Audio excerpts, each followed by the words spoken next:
বেশি নাই, কারণ তোমার যেই স্টোরিগুলো আছে, তোমার পিছনে যে হিস্টোরিগুলো আছে, এগুলো যদি আমি তুলে ধরি তাহলে তোমার এই যে উপরে যে এত সুন্দর মেকআপ করা ফেসের ভিতরে যে একটা শয়তানি ফেস, এটা বের হয়ে গেলে মানুষ কিন্তু চিনে ফেলবে। আমি কিন্তু বাদী দীর্ঘদিন যাবৎ সোশ্যাল মিডিয়ায় মামলার এই অভিযোগ করছেন, তাকে বিভিন্ন কিভাবে হয়েছিল, কি হয়েছিল, কিন্তু খেয়াল করে দেখবেন সে কোথাও কিন্তু একবারের জন্য বিন্দু মাত্র সে উল্লেখ করেনি গলা চেপে ধরার ঘটনাটি।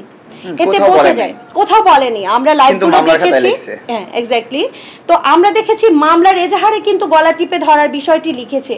তাহলে যদি ওনার এটাই হতো, আবার আর একটা কথা, গলা টিপে ধরলে সেটাও কিন্তু মেডিকেল সার্টিফিকেট হতো, কারণ গলা টিপে ধরলে সেই যে একটা স্ক্র্যাচ, একটা গলায় একটা দাগ, ন্যূনতম একটা দাগ থাকবে, একটা স্ক্র্যাচ থাকবে, সেই ধরনের কোনো নমুনাও কিন্তু মেডিকেল সার্টিফিকেটে ছিল না বা ইনজুরি সার্টিফিকেটে ছিল না।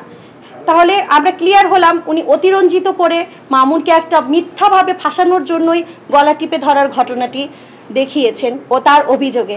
আপনারা সবাই দেখবেন তার লাইভটি, কোথাও কিন্তু গলা টিপে ধরার ঘটনাটি বলা হয়নি বা দেখানো হয়নি।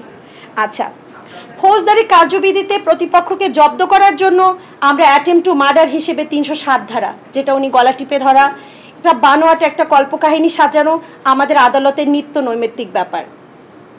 তারপরও এই ৩০৭ ধারা এমন একটা ব্যাপার যেটাকে প্রমাণ করতে হলে পারিপার্শ্বিক সকল ধরনের সাক্ষ্য প্রমাণ ৩০৭ ধারাকে সাপোর্ট করতে হয়। এখানে আমাদের মেডিকেল সার্টিফিকেটটি ৩০৭ ধারাকে সাপোর্ট করেনি।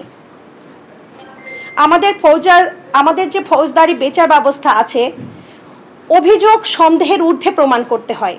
যেহেতু বাদীর এই মামলায় অতিরঞ্জিত এবং বানোয়ার তথ্য সংযোজন করা হয়েছে, সেহেতু স্বাভাবিকভাবেই অভিযোগের বিষয়ে সন্দেহের সৃষ্টি হয়েছে। স্বাভাবিকভাবেই সন্দেহের সুবিধা বা বেনিফিট অফ ডাউট আমার আসামির পক্ষে যাবে। যেহেতু ফৌজদারি মামলা তদন্তের সময় আসামি পক্ষের আত্মপক্ষ সমর্থনের কোনো সুযোগ নেই, সেহেতু আসামি তার বিরুদ্ধে আনীত অভিযোগের বিষয়ে তার বক্তব্য বা অবস্থান তুলে ধরতে পারেননি। আমরা আদালতে হাজির হয়ে আমাদের ডিফেন্স কেস তুলে ধরি এবং আদালত কিন্তু সন্তুষ্ট হয়েই আব্দুল্লাহ আল মামুন সাহেবকে জামিনের দরখাস্ত মঞ্জুর করেন। কিন্তু বাদীপক্ষ তখন থামেননি। বাদীপক্ষ একের পর এক মিথ্যা বানোয়ার তথ্য সাজিয়ে ওনার জামিনটা কিভাবে বাতিল করা যাবে সেটাই চেষ্টা করেছেন। আমি জামিন পেয়েছি সেটা ও মানতে পারতেছে না, ও এখনো চেষ্টা করতেছে কিভাবে আমার জামিনটা ক্যান্সেল হবে। মামলাটি যেহেতু এখনো বিচারাধীন, সাক্ষ্য প্রমাণ শেষ হলে আদালত চূড়ান্ত রায় প্রদান করবেন। এই অবস্থায় বিচারাধীন বিষয় নিয়ে কিংবা বিচার যেটা এখনো চলমান বিষয় নিয়ে আমাদের দুপক্ষের কারোই খুব বেশি কথা না বলাই ভালো। তবে আপনাদের কাছে আমি এটা বলে গেলাম, ক্ল্যারিফিকেশন দিয়ে গেলাম, মামলায় যা আছে ফিরিস্তি আকারে যে মেডিকেল সার্টিফিকেট আছে, আপনারা চাইলে আমি সেটা আমি বলবো জাস্টিস ফর মামুন, আপনারাও সেটা বলবেন। কারণ হচ্ছে একটা মানুষকে মিথ্যা মামলা একটা দিলেই হলো না। আমরা আসলে সাধারণ মানুষ যারা আছি আমরা কিন্তু খুব ভয় পাই, আইন আদালতকে এত ভয় পায়, বলে যে আইন আদালত খুব খারাপ জায়গা। আসলে আইন আদালত খারাপ জায়গা না, আমরা মানুষেরাই না অনেক খারাপ। আমরা যদি ভালো হতাম তাহলে কিভাবে আইন আদালত খারাপ হয়? আমরাই তো একজনের নামে মিথ্যা মামলা দিই, তাই না? আমরাই দেই দেখেই কিন্তু মামলাটা হয়। আমরা আরেকজনকে শত্রুতা করে মামলাটা দেই, মামলাটা হয়। কিন্তু আমরা যদি ভালো হতাম তাহলে আইন আদালত আমাদের ভালো সুস্থ জীবনযাপনের জন্য কিন্তু বসে আছে। কিভাবে আমরা ভালো থাকতে পারি, কিভাবে আমরা সুবিধায় থাকতে পারি, আমরা কিভাবে ঝামেলাহীনভাবে থাকতে পারি।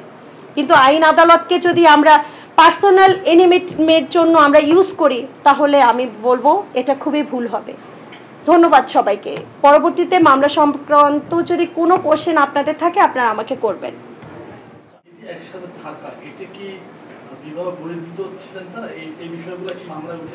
আচ্ছা, আমার মক্কেল আব্দুল্লাহ আল মামুনের সাথে আমি কথা বলে যেটা জানতে পেরেছি, তাদের সাথে আমি বলছি বিবাহ বহির্ভূত সম্পর্কের কথা যদি বলেন, আমাদের বাংলাদেশের প্রেক্ষিতে বিবাহ বহির্ভূত সম্পর্ক কোনোভাবেই মানে আমরা সাপোর্ট করি না, আইনগতভাবে সাপোর্টেড না, না ইসলামিক দৃষ্টিকোণ থেকে না আইনগতভাবে। কিন্তু আমি আমার মক্কেলের সাথে কথা বলে যেটা জানতে পেরেছি, উনি বলেছে আপু এগুলো আমরা কন্টেন্ট মেক করার জন্য, বানানোর জন্য আমরা অনেক কথাই বলে থাকি, যে গাড়িটা আমার না সে গাড়িটার সামনে দাঁড়িয়েও আমি বলি আমার। এগুলো শুধুমাত্র ওর আর আমার একটা জুটি, আমরা সবার পর্দার সামনে একটা স্থাপন করেছিলাম শুধুমাত্র বিজনেস খাতিরে। আমরা এটা নিয়ে একটা কন্টেন্ট ক্রিয়েট করতাম এবং এই জন্যই আমাদের সম্পর্কটা। এটা বিষয়ে মামুন সাহেব আরো ভালো ক্লিয়ার করতে পারবে আপনাদের। ওইটা আমার একটা প্র্যাঙ্ক ভিডিও ছিল, ওই ভিডিওটা ও শুধু ওই ভিডিও না, আরো অন্যান্য অনেক ভিডিও আছে যেসব ভিডিওরা ও ইউজ করছে, আপনাদেরকে দেখাইছে প্রজেক্টর দিয়ে। ওই ভিডিওগুলো অনেক আগের ভিডিও, আপনার 4-5 বছরের আগের ভিডিও। একটা মানুষের সাথে নর্মাল অ্যাজ এ নর্মাল মানুষ হিসাবে, আমাকে কোনো সেলিব্রিটি হিসাবে বা কোনো কন্টেন্ট ক্রিয়েটর হিসাবে না দেখে একটা অ্যাজ এ মানুষ হিসেবে দেখেন যে একটা মানুষের সাথে একটা মানুষের অনেক সময় ঝগড়াঝাটি হয়, রাস্তার মাঝখানে হয়, কোনো পার্কে হয়ে যায়, কোনো অনুষ্ঠানে হয়ে যায়, ঝগড়াঝাটি হয়ে যায়। সো ওই ঝগড়াঝাটির ভিডিওগুলো ভাইরাল হয়েছে। আমি দিয়াবাড়ির একটা ভিডিও দেখেছি, সেই দিয়াবাড়িতে যেয়ে আমি মার খেয়েছি। সেখানে আমি একটা মানে মুখ দিয়ে একটা গালি দিই নাই, একটা প্রতিবাদও করি নাই, এবং বাংলাদেশের মানুষের প্রতিবাদ করে নাই। তারাও খুশি হয়েছে, হাহা করছে। মানে আমিও যদি আইনের আশ্রয়ও নেই নাই, বলছি ওরা খুশি, তো আমাকে মারছে, আমাকে হ্যারাসমেন্ট করছে, খুশি হয়েছে, খুশি থাকুক, এতটুকুতে আমি এনাফ ছিলাম। তারপরে আপনি একটা ভিডিও দেখলেন যে আমি একটা হাতে একটা কি বলে লোহা নিয়ে ধরেছি, লোহা না ওইটা ছিল বাইক, আমার বন্ধুর বাইকের একটা পাদানি যেটা ভেঙে গেছে। পরে বললাম বন্ধু চল দুষ্টামি করি, আমরা একটা প্র্যাঙ্ক ভিডিও করি। এটা অনেক ইন্ডিয়াতে অনেক প্র্যাঙ্ক করে, দেখবেন আপনার ভয় দেখায়, ভয় দেখানোর পরে বলে ভাই প্র্যাঙ্ক ছিল, এই হ্যালো করেন। তারা তো ফেমাস না, আর আমাকে বাংলাদেশে মোটামুটি কিছু মানুষ চিনে। সো ওই ভিডিওর এমন এমন অংশ আছে যেগুলো কেটে দিছে, যেখানে আমি যখন একটা বাস ড্রাইভারকে ভয় দেখাতে গেলাম, এই দর দর দর, বাস ড্রাইভার তো ভয় না পায়, আমাকে বলছে আরে আপনি মামুন ভাই না, আপনি তো আমি ভয় পাই না ভাই, আমি তো আপনার ভিডিও দেখি ভাই। তো এইরকম ছিল প্র্যাঙ্ক ভিডিওটা। এই ভিডিওগুলো লেলার কাছে আমি শেয়ার করছি, দেখাচ্ছি, দেখো কত মজা করছি আজকে। এই মজার ভিডিওগুলো ওইগুলো ছড়াচ্ছে। আর আমি এই প্রেস কনফারেন্সে বলে দিব লেলার উদ্দেশ্যে যে লেলা যেন আমাকে নিয়ে অন্যরকম অন্য কোনো ধরনের মানে নিউজ না করে।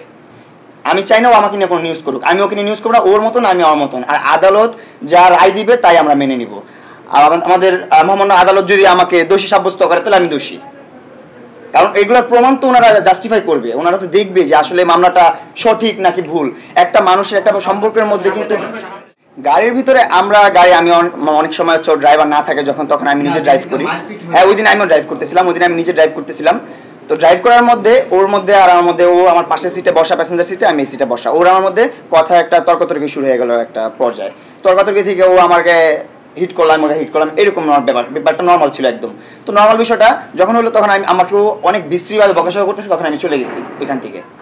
মানে আমি কীভাবে যাবো, আমি তখন চলে গেছি। চলে যাওয়ার পর ও হচ্ছে যে একটা লাইভে যে আমাকে যেভাবে পারছে, যতভাবে পারছে ততভাবে ছোট করছে, হেও করছে, আমাকে লুবি বলছে। মানুষের আমার একটা মানিজ্যত আছে, ও বলে যে ওর মানিজ্যত নাই। মানিজ্যত থাকবে না কেন? আমার মানিজ্যত থাকবে না। আমার যদি মানিজ্যত না থাকে তো তোমার তো আরও বেশি নাই, কারণ তোমার যেই স্টোরিগুলো আছে, তোমার পিছনে যে হিস্টোরিগুলো আছে, এগুলো যদি আমি তুলে ধরি তাহলে তোমার এই যে উপরে যে এত সুন্দর মেকআপ করা ফেসের ভিতরে যে একটা শয়তানি ফেস, এটা বের হয়ে গেলে মানুষ কিন্তু চিনে ফেলবে। আমি কিন্তু চাই না কখনো, আমার কখনো কোনো পেজ ভাই বলতে পারবে না যে আমি লেলাকে নিয়ে একটা খারাপ রিপোর্ট করছি বা একটা খারাপ মন্তব্য দিচ্ছি, কখনো দিই নাই। এখনো চাইলে আমি দিতে পারি, আমার কাছে প্রমাণ আছে যে কেন ঝগড়া হয়েছে। ওইটা ওর উপরে ভিতরে যদি ভালোবাসে, আপনি একজনকে ভালোবাসেন, তার ক্ষতি আপনি কেন করবেন? যাই হোক, আপনি ভুলে একটা মামলা করে ফেলছেন বা কেস করে ফেলছেন, হাইপার মোমেন্টে আমি আপনাকে মারছি, আপনি রাগে করে ফেলছেন। হ্যাঁ, রাগে করার পরও কিন্তু এটা কাটার একটা ব্যাপার স্যাপার আছে। ও না কেটে ওইটা চালায় যাচ্ছে। আপনারা যখন প্রশ্ন করলেন মামলা কি করবেন, আমি চালায় যাবো। ও চালায় যেতে চাচ্ছে, তারপর চালা যেতে চাচ্ছে। আমাদের যখন মোহাম্মদ আদালত আমাকে জামিন দিল, ওই জামিনটাও ক্যান্সেল করতে চাচ্ছে, বিচারাধীন বিষয় নিয়ে কখনোই কথা বলা যায় না। আমি এটাও বলা উচিত না যে মামুনকে আমি খালাস করে বের করে আনতে পারবো, আবার এটাও বলা উচিত না যে সাজাটা এরকম হতে পারে। প্লিজ এই বিষয়ে যদি প্রশ্ন করেন, এটা খুবই মানে আমার জন্য বিব্রতকর হয়ে যাবে। এবং আদালতে তো এই বিষয়গুলো এতটা মানে হয় কি, আমরা তো দেখি এখন সোশ্যাল মিডিয়ায় সব কিছু দেখি, আইন আদালতের বিষয়, বিচারাধীন বিষয় নিয়ে এগুলো কথা বলা যায় না। তবে আমি আমার মক্কেলের জন্য সর্বোচ্চ চেষ্টা করব, এবং আমি মামলা প্রাইমা ফেসি পেয়েছি দেখেই মামলাটা রিসিভ করেছি। আমি মনে করি আমার মক্কেলকে আমি খালাসে জামিন একদম খালাস করিয়ে আনতে পারবো, এবং আপনাদের সবার দোয়া থাকলে, দেশবাসীর দোয়া থাকলে অবশ্যই হবে।